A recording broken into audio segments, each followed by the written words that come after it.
За харин Монголын допингийн эсрэг үндэсний байгууллагаас нэр бүхий 16 бүхийг улсын болон аймаг сумдын баяр наадамд барилдуулахгүй байх зөвлөмжийг гаргажээ.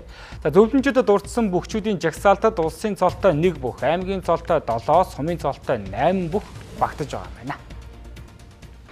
Үндэсний баяр наадам эхлэхэд 13 хоног үлдээд байна. Тэгвэл үндэсний бөхөөрөө барилдадаг 16 бүх допингийн зөрчил гаргаж барилдах эрхээ хасуулсан гэдгийг мэдээллээ. Тухайлбал улсын начин Шовдрын Дархан бат, аймгийн Арслан Чулуунбатын Бямбад орж, аймгийн зан Буян тогтохын Ган золбоо, аймгийн зан Эрдэнэбаярын Мөнх болд, аймгийн зан Баасан доржийн Болдбаатар зэрэг бүхчүүд улс, аймаг, сумын ямар нэгэн наадамд барилдах эрхгүй болжээ.